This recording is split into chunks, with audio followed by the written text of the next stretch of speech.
साधु अपनी पत्नी के साथ नदी तट पर रहता था। उन दोनों की कोई संतान नहीं थी। उनकी बड़ी ही इच्छा थी कि कम से कम कोई एक संतान जरूर हो। एक दिन साधु जब तपस्या में लीन था, तभी एक चील ने अपने पंजे में फंसी एक चूहिया उसके ऊपर गिरा दिया। साधु ने उस चूहिया को घर ले जाने का निश्चय किया, लेकिन उससे पहले उसको एक लड़की बना दिया।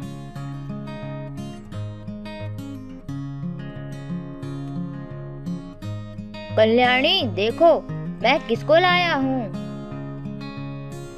अरे ये कौन है? कितनी प्यारी बच्ची है। इसको कहाँ से लेकर आए आप? साधु ने पत्नी को पूरी बात बताई। उसकी पत्नी बहुत प्रसन्न हुई। अरे वाह, तुमने उसे जीवन दिया है, इसलिए तुम ही इसके पिता हुए, और इस तरह मैं तो इसकी माँ हुई। मैं तो बहुत प्रसन्न हूँ अपनी इस प्यारी सी बच्ची को लेकर। हमारी कोई संतान नहीं थी ना, इसलिए भगवान ने इसे हमारे पास भेजा है। अब दोनों पति पत्नी उस लड़की को बड़े ही प्यार से पालने लगते हैं। जल्द ही वह लड़की एक सुंदर युवती बन गई।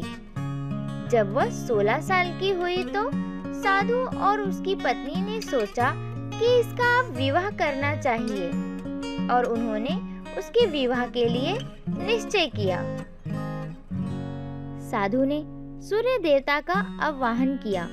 जब सूर्य देवता उसके सामने आए तो साधु ने उनसे अपनी बेटी के विवाह के लिए अनुरोध किया। हालांकि लड़की को यह विचार अच्छा नहीं लगा और उसने कहा, क्षमा कीजिए पिताजी, लेकिन मैं सूर्य देवता से विवाह नहीं कर सकती क्योंकि वह बहुत गर्म है। साधु निराश हो जाता है। निराश साधु ने सूर्य देवता से कहा कि अब वे ही उसकी लड़की के लिए कोई सुयोग्य वर सुझाएं। सूर्य देवता ने कहा, बादलों के देवता से आपकी लड़की की जोड़ी सही बैठेगी, क्योंकि वे ही धूप की गर्मी से सबकी रक्षा करते हैं। साधु ने अब बादलों के देवता से अपनी लड़की से विवाह करने का अनुरोध किया। इस बार भी लड़की ने विवाह से इनकार कर दिया और बोली, पिताजी, मैं इस काले व्यक्ति से विवाह नहीं कर सकती। इसके अलावा बादलों की गरज से मुझे बहुत डर लगता है। साधु फिर से उदास हो गया और उसने बादल देवता से अनुरोध किया कि वे ही उसकी लड़की के लिए कोई सुयोग्य वर सुझाएं। बादल देवता ने कहा, पवन देवता के साथ आपकी लड़की की जोड़ी अच्छी रहेगी, क्योंकि वे आसानी से मुझे भी उड़ा सकते हैं। साधु ने अब पवन देवता से विवाह के लिए अनुरोध किया। इस बार भी लड़की ने विवाह से इनकार कर दिया और बोली, मैं ऐसे अस्थिर व्यक्ति से विवाह नहीं कर सकती जो हर समय यहाँ वहाँ उड़ता रहता हो। साधु काफी परेशान हो गया। साधु ने पवन देवता से ही कोई सुयोग वर सुझाने को कहा। पवन देवता ने जवाब दिया, पर्वतों के राजा बहुत ही मजबूत हैं और स्थिर भी। वे बहती हुई हवा को भी आसानी से रोक सकते हैं। उनसे आपकी लड़की की जोड़ी सही बैठेगी।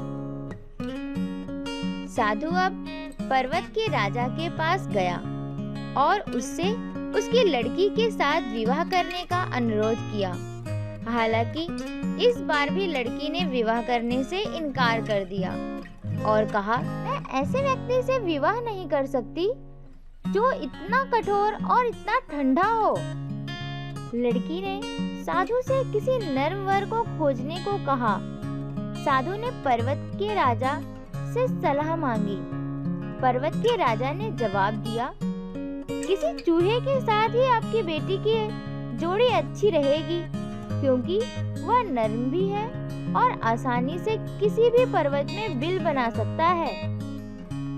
साधु लड़की के पास पहुंचा।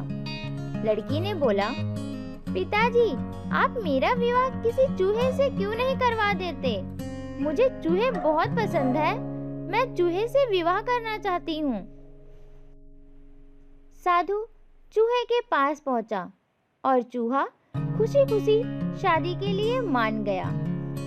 साधु काफी हैरान हुआ और बोला, भाग्य का खेल कितना निराला है। तुम मेरे पास एक चूहिया के रूप में आई थी और मैंने ही तुम्हें लड़की का रूप दिया। चूहिया के रूप में जन्म लेने के कारण तुम्हारे भाग्य में चूहे से ही विवाह करना लिखा था और वही हुआ। भाग्य में जो लिखा होता है वही होता है। साधु ने फिर से प्रार्थना शुरू कर दी। अब लड़की का विवाह चूहे के साथ हो जाता है। साधु ने लड़की को दोबारा से चूहिया बना दिया, जिससे वह चूहे के साथ आराम से रह सके। जो भाग्य में लिखा होता है वही होता है। तुम किसी के भाग्य को बदल नहीं सकते।